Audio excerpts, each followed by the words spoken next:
They called me the family failure for 15 years, until the day they stepped onto my private jet and realized I was a billionaire. Subscribe for more stories where the underestimated rise and the tables finally turn. The invitation to the annual Thompson family barbecue sat unopened on my marble kitchen counter, the bold red script catching the glow of the Arizona sunrise through my glass walls. After 15 years of silence, distance, and deliberate invisibility, it was all about to unravel. And not because I wanted it to. I glanced at my phone, rereading the headline that changed everything. Forbes 30 under 40, Leah Thompson's virtual design empire, valued at $4.1 billion. The article drops tomorrow, 2 days before the reunion. So much for staying under the radar. Miss Thompson? My assistant's voice came through the intercom. Your brother Chris is on line 1. Again? Of course. He'd been calling ever since the media blast hit.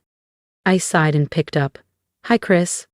What the hell, Leah? He barked. I just got off the phone with CNBC. CNBC? They asked me how it feels to be the brother of a billionaire. You want to explain something to me? I stared out at the desert skyline from my Scottsdale penthouse. Guess you'll find out with everyone else. Cut the crap. His voice sharpened. You let us believe you were broke for years. Mom thought you were couch surfing. Worried, were they? I said, half laughing.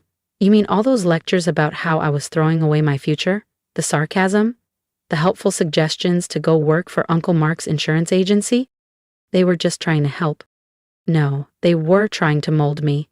And you let them. Silence. Chris, the golden child. Harvard, MBA, joined Dad's accounting firm at 23.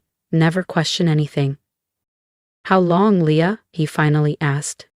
I walked over to the balcony, watching one of my 3 Teslas pull into the driveway below. Remember when I moved into that rundown apartment near Tempe? Chris paused. Yeah, when you started that 3D art stuff. That was 15 years ago.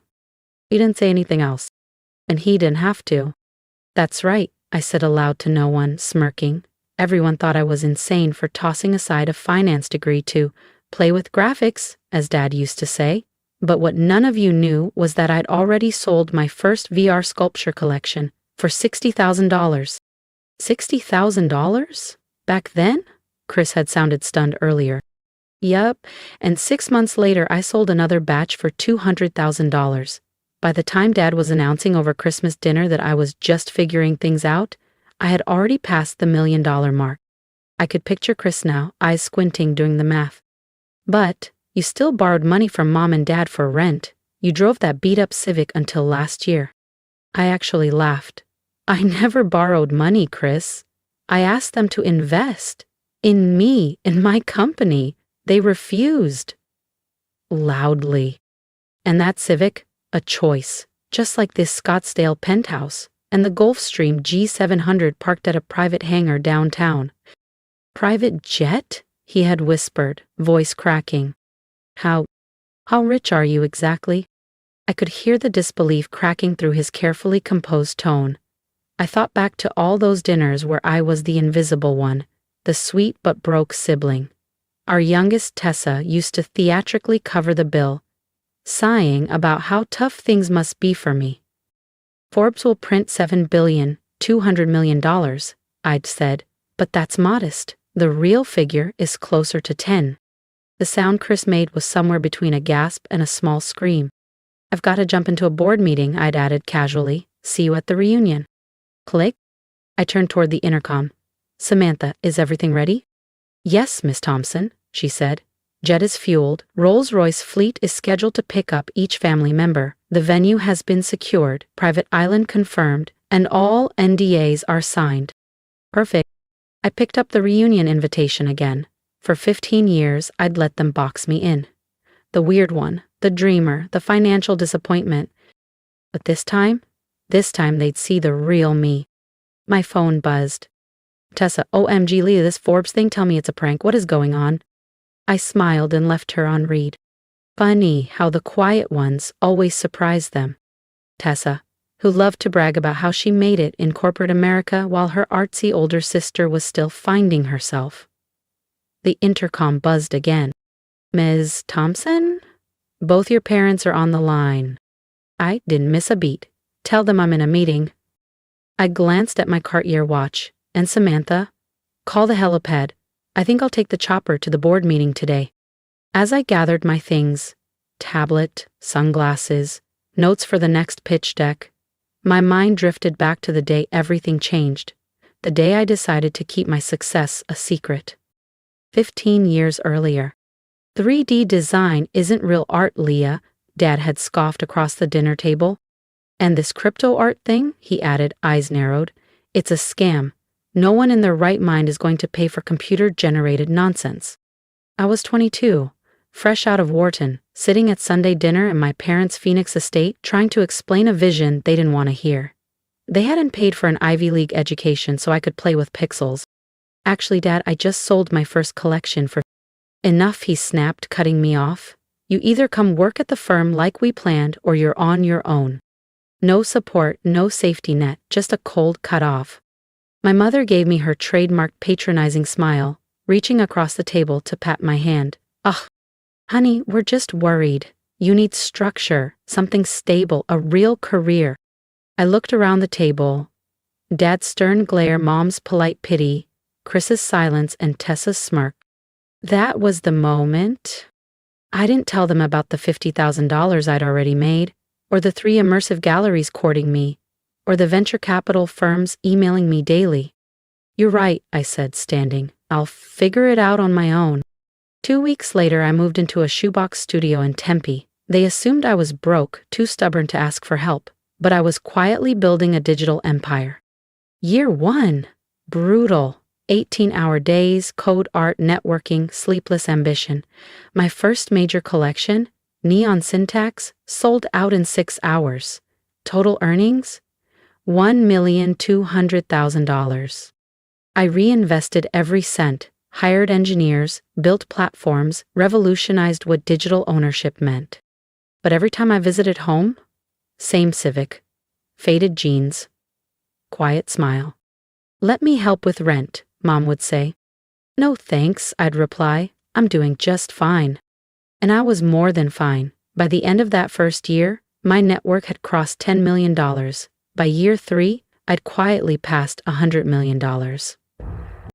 But to my family, I was still just Leah, the idealistic sister who wasted her potential. Now, 15 years later, as I stepped into my private helicopter on the roof of my Scottsdale building, I thought about how the little white lie had grown into $1 billion secret. And in 2 days, everything would change. My phone buzzed again, a text from Dad. We need to talk. I smirked and turned off the phone. He'd have to wait. After 15 years of condescending comments and backhanded concern, they were finally about to learn the truth, and I was going to make sure they never forgot it. The Forbes article dropped at exactly 6 a.m. ST. I was already up, black coffee in hand, laptop open in my sleek home office, a wall of monitors lighting up with chaos in real time. Digital art disruptor. How Leah Thompson quietly built a $10 billion empire. Right under the headline, a photo I personally approved, me in front of my best-selling VR gallery, wearing a custom couture outfit worth more than Tessa's annual salary. The article didn't just reveal my wealth, it mapped out the empire I'd built in silence, the tech platforms, the partnerships, the auctions, the investors. My phone erupted. Tessa, wait, is this real? $10 B? Chris, I told you something was up yesterday. Mom, Leah, sweetheart, please call me. Dad, this has to be a mistake, a misprint. Aunt Layla, is our Leah the Leah Thompson? I muted the chat and checked my inbox. Dozens of interview requests, investment pitches, TED Talk invites. But one email stood out, from my dad's longtime business partner, Martin Delgado. Leah, I believe there may be strategic value in exploring synergies between Thompson Interactive and Delgado Capital. I understand your father may have had past reservations, but I assure you we're open to evolving. I actually laughed out loud. 3 years ago, I pitched them a collaboration. Martin looked me dead in the eye and said, "We don't gamble on internet gimmicks." My intercom buzzed. Ms. Thompson, your mother is in the lobby. She's quite insistent. I pulled up the security feed. There she was, Elaine Thompson, impeccable as ever in her tailored Chanel, arguing with security like her life depended on it. Let her up, I sighed. Time to face the first ripple of the storm. Overlooking the Arizona mountains, sunlight pouring through glass walls, and a Keith Haring original hanging behind me, worth more than my parents' entire house. Leah, my mother whispered, her voice shaking as she stepped fully into the penthouse. What is all this? This is my real home, Mom, I said calmly, handing her a steaming cup of coffee, not the modest little condo I keep for family drop-ins. She wandered toward the floor-to-ceiling windows, her heels echoing against polished marble floors. But how? When? How long have you been living like this? 15 years, I replied, leaning on the kitchen island. Since the night you and Dad said digital art was a phase, something no one would ever take seriously.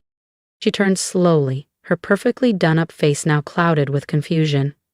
And something else I couldn't quite place. But we saw you struggling. The tiny apartment, that old Civic asking for rent help. I gave a dry smile. I never asked for rent help. I asked you both to invest in my company. There's a difference. And the apartment, the car, all part of the illusion. I played the role you believed, the broke dreamer, the lost one. That was the only version of me you ever accepted. Her lips parted in disbelief. You lied to us, Leah, for 15 years. No, I said quietly. I just didn't correct the story you all chose to believe.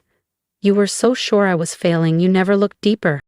She sank slowly into one of my custom leather chairs, her posture collapsing. For the first time in years, she looked her age. Does anyone else know? Just Chris, I said. He found out when the press release went out. I think he tried to warn you. She nodded. He called. Your father said it must be a mistake, some other Leah Thompson. I walked to my desk and handed her a folder. Here's the proposal I gave Dad 3 years ago. If he'd invested the $1 million I asked for, his share would be worth over $100 million today. Her hands trembled. He said you were looking for a handout, she whispered, that your art had failed. And you believed him. She didn't answer. Did any of you ever come to one of my exhibits? Google my name. Nothing. I turned back to the window, watching the city buzz below.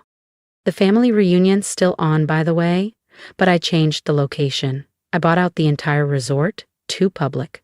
Everyone will be picked up by Rolls-Royces, flown on my jet, and we'll be celebrating on my private island. Your island, my mother echoed, her voice barely above a whisper. In the Caribbean, I said casually. I bought it last year after closing my first billion-dollar deal. I turned to face her fully. And Mom? This time, I won't be the quiet one sitting through dinner while everyone lists their promotions and new real estate deals. I've got some things to say too. She stood up slowly, smoothing her silk skirt with trembling hands. Your father? When he sees all of this? Her voice faltered. He'll have no choice but to admit it. That his daughter, his artist phase daughter, built something bigger than anything in the Thompson legacy. I smiled gently. And Mom? That's just the beginning. I walked her to the elevator, pausing just before the doors opened. Oh, and one more thing. Remember that Bentley you've always wanted? The one Dad says is too impractical? She looked at me, puzzled. I bought 3 of them last month, I said with a shrug. Just because I could. The doors slid closed on her stunned expression. As soon as she was gone, I hit the intercom. Samantha, is everything in place for the reunion? Yes, Miss Thompson, she replied smoothly. Island staff are fully briefed. Each guest will receive a personalized folder documenting every investment offer they declined over the years, along with current valuations. The video timeline of your achievements is finalized and queued for the welcome dinner. Excellent. I picked up my phone, opened the family group chat, and typed a single message. Looking forward to seeing everyone at the reunion. Dress appropriately for a private island. Transportation will be provided. Then, I refreshed the stock dashboard on my laptop. My company's value had surged since the Forbes article hit. Another $1 billion added to my net worth before sunrise. I thought of my father, probably in his office right now, trying to process how the daughter he dismissed had quietly become one of the wealthiest women in America. I thought of Tessa, still bragging about her six-figure salary and Hampton's beach house, blissfully unaware I could buy her entire life with a week's interest. This reunion? It was going to be unforgettable. My phone buzzed again, a message from Dad. "We need to talk before the reunion. Some things are better discussed privately." I typed back. "Everything will be discussed at the reunion, Dad. Isn't that what reunions are for, sharing our accomplishments?" Then, I called Samantha once more. "Have the design team repaint the helipad. Make sure my name is clearly visible from the air." "It's already done, Miss Thompson." "Anything else?" Samantha asked over the line. I paused, thinking of 15 years of pity, mockery, and being branded the family disappointment. "Yes. Have the Forbes article framed and hung in every room on the island. I want it to be the first thing they see, no matter where they turn." As I ended the call, I caught my reflection in the glass. Calm, confident, wealthy beyond imagination, and finally ready to show them all who I really was. The countdown was over. The morning of the Thompson family reunion arrived clear and bright. I stood on the private runway of my Scottsdale airfield, watching as 3 black Rolls-Royces pulled in one after another. They had arrived. The doors opened.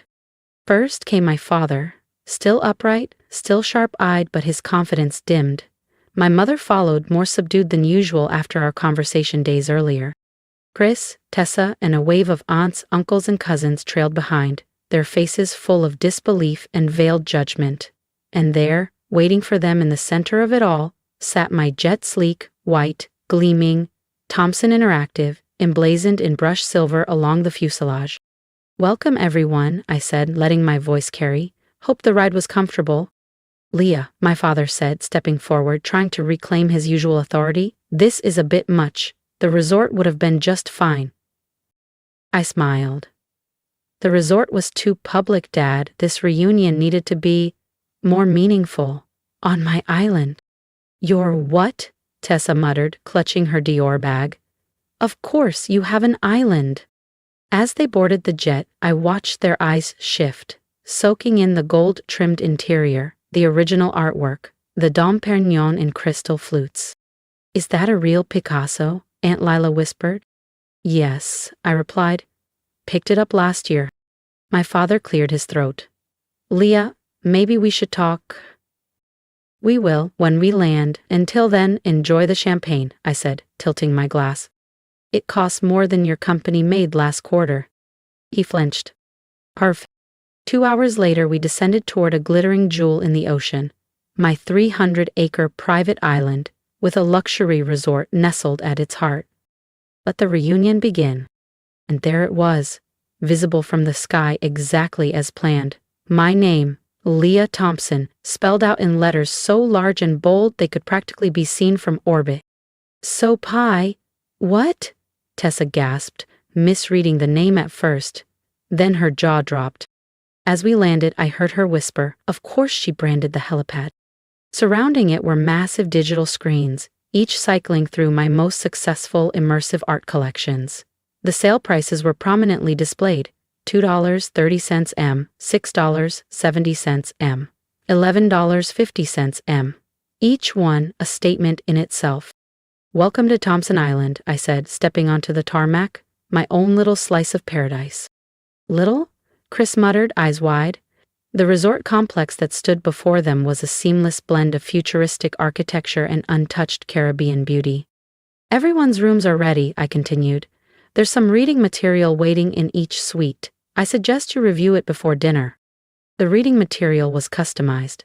For Dad, a printed timeline of every deal he declined, each missed opportunity annotated with present-day valuations. For Tessa, a comparison of her entire annual salary versus what I earn in interest per day. For Chris, an internal audit showing how much his firm lost by turning down a collaboration with my platform. I gave them an hour to settle in. Then I summoned them to the main dining hall, a glass-walled space overlooking turquoise waves, The long table sparkled with crystal, silver, and place settings worth more than most cars, and on every wall, the Forbes article, framed, backlit, impossible to ignore. They entered slowly, all pretense of confidence fading. Even their designer outfits looked oddly out of place here. "Please, have a seat," I said warmly. "We have quite a bit to talk about." "Leah," Dad began, attempting diplomacy, "I think I speak for all of us when I say we're surprised." "Surprised?" I repeated with a soft laugh. "Not angry that I kept this from you, not disappointed I didn't share the truth, just surprised." "We didn't know," Mom murmured. "No, you didn't want to know," I corrected her. "Every time I tried to talk about my work, you changed the subject. Every time I offered you a seat at the table, you dismissed me." "But the apartment," Tessa said, voice small. "The Civic, the times I picked up the check because you thought I was broke," I finished for her. "Did you enjoy that, Tessa? Being the successful sister? The savior?" She looked down, cheeks flushed. At least she had the decency to look ashamed. "Let me show you something," I said calmly, pressing a discreet button on the side of the dining table. Motorized panels opened overhead, and high-resolution screens descended. A timeline appeared, juxtaposing milestones in my journey with the words they'd used to dismiss me. 2010. "This 3D art thing is a waste of your degree, Dad." Result, my first digital sculpture collection sells for $50,000. 2012. "Leah, you need a stable career, Mom." Result, company valuation hits $15 million.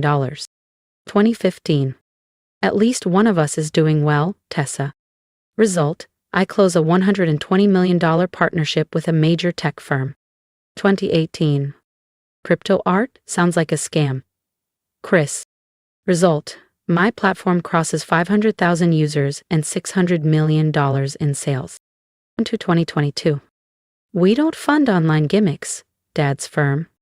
Result, company valuation surpasses $3 billion. Every single comment. "Every time you looked at me like I was chasing a fantasy," I said, my voice steady. "I remembered all of it, and I used it." My father swallowed hard. "Why didn't you tell us?" "Because you never wanted to hear it," I said. "You needed to learn that success doesn't wear a suit. It doesn't follow your playbook, and sometimes the person you underestimate changes everything." I walked to the edge of the room, glass walls framing endless turquoise water. "The hardest part wasn't keeping secrets. It was watching you all celebrate each other, while I was building something you couldn't see." "Mediocrity," Marcus said through gritted teeth. "Yes," I said. "You played it safe. That was your ceiling. Mine was higher." I turned to Tessa. "You flaunted your 6-figure salary like it was gold. I made that during a coffee break." Dad stood. "Enough. We were wrong, okay?" "No," I said firmly. "I don't want an apology. I want you to understand." I pressed another button. The screens shifted, revealing the prototype of my latest creation. "This launches next month. A redefinition of how art is created, owned, and valued. Estimated worth $10 billion. I looked at them all. "This time you'll see it happen with your own eyes. No more doubting." The room fell into a deep silence, the kind that only comes when illusions finally collapse. My family sat frozen, absorbing the reality they had ignored for so long. Finally, my mother spoke. "We're proud of you, Leah. We should have been proud all along." "Thank you, Mom," I said gently. "But I didn't do this for your pride. I did it because it was my dream, my vision." I looked around at the opulence they now couldn't deny. "And now it's my empire." "So what happens now?" Chris asked quietly. "Now?" I echoed, pouring myself a glass of wine. "Now we have dinner, as a family. But this time, we'll do it my way. No more pretending, no more hiding." I raised my glass. "To the truth." Finally. One by one they lifted their glasses. The shock hadn't fully worn off, but something was shifting. The rest of the evening passed in a haze of Michelin-level cuisine, aged wine, and hesitant but warming conversation. For the first time in 15 years, they weren't just seeing me, they were really seeing me. When they finally retired to their suites, I stayed behind, watching moonlight dance across the waves. Samantha appeared beside me, her voice soft. Was it worth it? I thought back to the timeline, their stunned expressions, the pride they never used to show. Yes, I said, but not for the reasons I thought. It wasn't about proving them wrong anymore, it was about finally being free, fully myself. I smiled, and tomorrow we show them the future. Their world of mutual funds, corporate ladders, and conservative choices was fading. The world I'd built, interactive, immersive, transformative, was just beginning. Later that night, I found a note slipped under my door. My father's handwriting.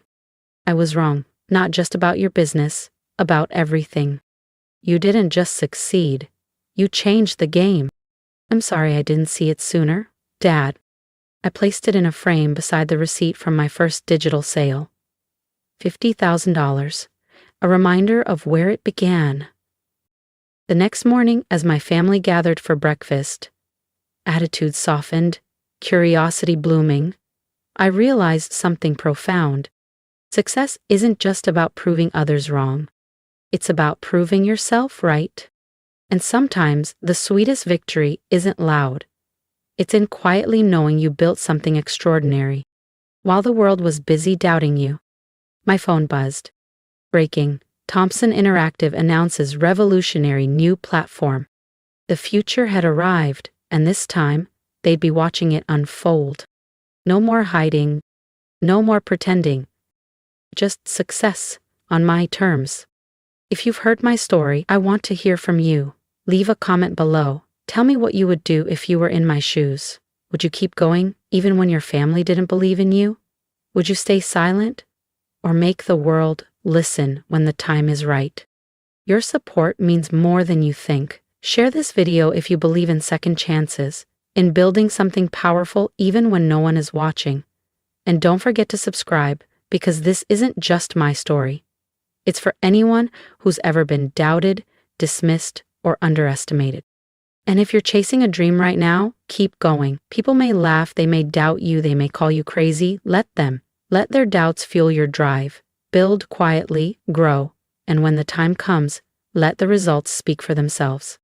You don't owe anyone an explanation for your vision, but someday you owe it to yourself to prove you were right all along. Because success, it's not about shouting the loudest. It's about being undeniable. Now, tell me below, what dream are you unwilling to let go of?